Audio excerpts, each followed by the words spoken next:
Introduction. In any business, many transactions take place every day involving case such case sales, receipts from debtors, case purchase, payment to creditors, and a payment towards different expenses. It is therefore necessary that all the case transactions are recorded in a separate book, that is, case book. Casebook is the most important subsidiary book because it keeps the initial record of case transactions of the business. Casebook is maintained by every business, whether small or large scale concern. It is simply because every business is very cautious about its cash management. That is, case receipts and case payments. The casebook presents the true position of case transaction. Casebook also serves as a documentary evidence for the available case balance. In Tamil, அதாவது எந்த ஒரு தொழிலாக இருந்தாலும் அதில் வந்து ரொக்க விற்பனை, கடனாளியிலிருந்து வாங்குகிற பணம், ரொக்க கொள்முதல், கடனீந்தோருக்கு செலுத்தியது மற்றும் பல்வேறு செலவுகளுக்காக செலுத்தியது போன்ற ரொக்கம் சார்ந்த நடவடிக்கைகள் நடந்து கொண்டிருக்கின்றன. அதனால் அனைத்து ரொக்க நடவடிக்கைகளையும் ரொக்க ஏடு என்ற ஒரு தனி ஏட்டில் பதிவு செய்வது அவசியமாகும். ஒவ்வொரு தொழிலுமே தனிப்பட்ட முறையில் வந்து ரொக்க ஏடு அப்படின்றத ஒன்று ஃபாலோ பண்ணுறாங்க. இது ஒரு முக்கியமான துணை ஏடு.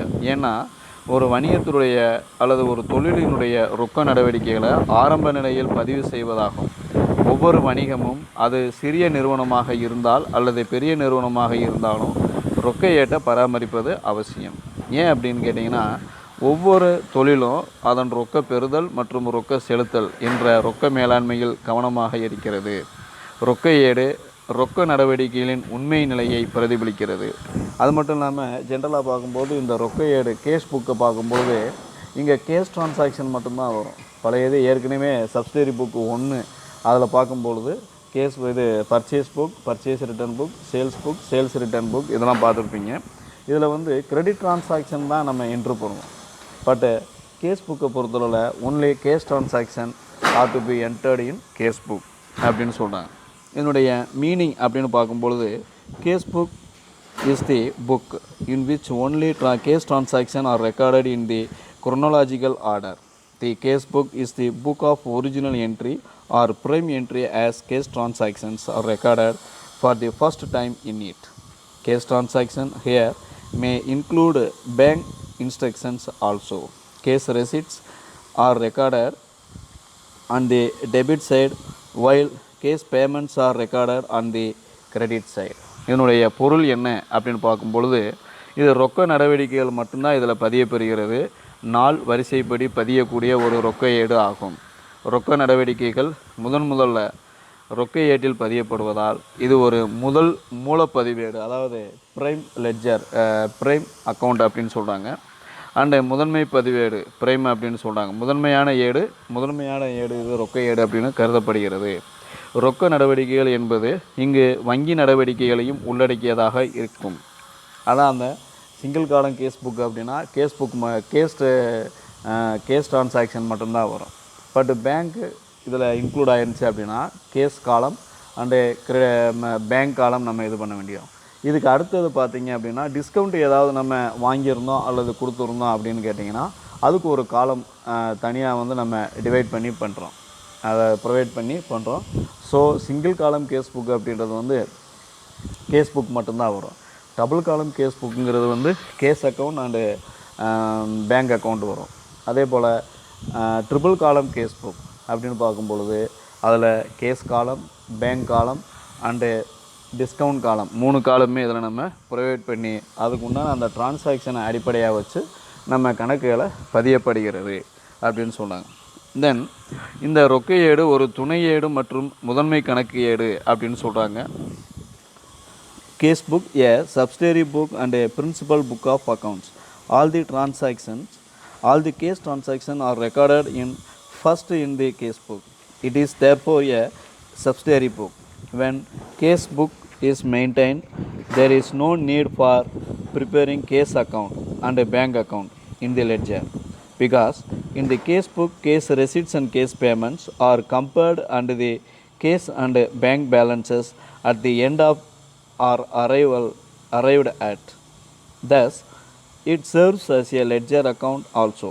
Hence, the case book, unlike any other book, is both a subsidiary book and a principal book. அதாவது அனைத்து ரொக்க நடவடிக்கைகளும் முதல்ல வந்து ரொக்க ஏட்டில் தான் பதியப்படுகிறது. எனவே இது ஒரு துணை ஏடாக கருதப்படுகிறது.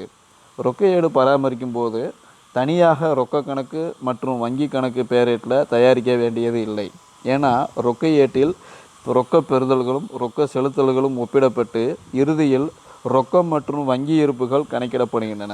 கடைசியில் வந்து அதாவது கேஸ் பேலன்ஸ் எவ்வளவு, பேங்க் பேலன்ஸ் எவ்வளவு அப்படின்றத வந்து நம்ம அக்யூரேட்டாக பார்த்துக்கிறதுக்கு தான் இந்த கேஸ் புக்லேயே வந்து 2 காலம் டிவைட் பண்ணி ரொக்கத்தன்மையும் வங்கியில் ரொக்க இருப்பையும் வங்கி இருப்பையும் எவ்வளவு இருக்குது அப்படின்றத நம்ம எளிமையாக காண பயன்படுகிறது. தென் இம்பார்ட்டன்ஸ் ஆஃப் கேஸ் புக் அப்படின்னு பார்க்கும்பொழுது point number 1 serves as both journal and ledger. When case book is maintained, it is not necessary to open a separate case account in the ledger. Thus, case book serves the purpose of a journal and ledger. In Tamil, குறிப்பேடாகவும் மற்றும் பேரேடாகவும் செயல்புரிகிறது. அதாவது ரொக்க ஏடு பராமரிக்கும் போது தனியாக ரொக்க கணக்கு பேரேட்டில் தயாரிக்கப்படுவது அவசியம் இல்லை. ஏன்னா ரொக்க ஏடு குறிப்பேடாகவும் பயன்படுத்துகிறோம், பேரேடாகவும் பயன்படுத்தப்படுகிறது. Point number 2 saves time and labor. When case transactions are entered through journal entries, a lot of time and labor will be involved.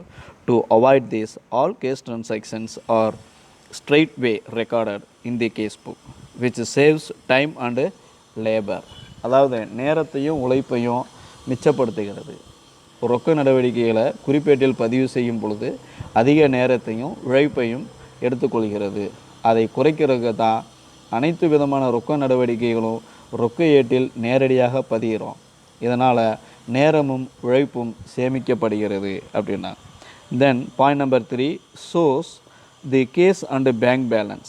It helps to know the case and bank balance at any point of time by comparing the total case receipt and case payment. அதாவது ரொக்க இருப்பு வங்கி இருப்பு பற்றி எளிமையாக அறிய முடிகிறது.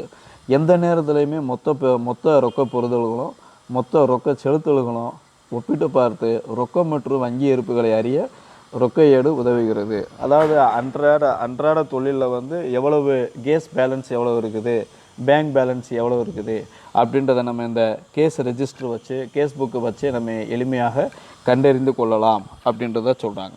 இது ஒரு முக்கியத்துவம். தென் point number 4 benefit of division of labor. As case book is a separate subsidiary book, an independent person can maintain it.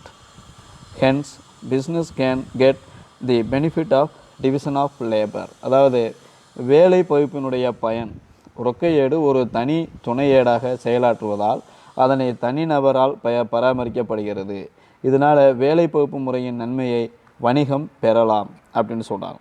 Then effective case management. Case book provides all information regarding total receipts and payments of the business concern during a particular period.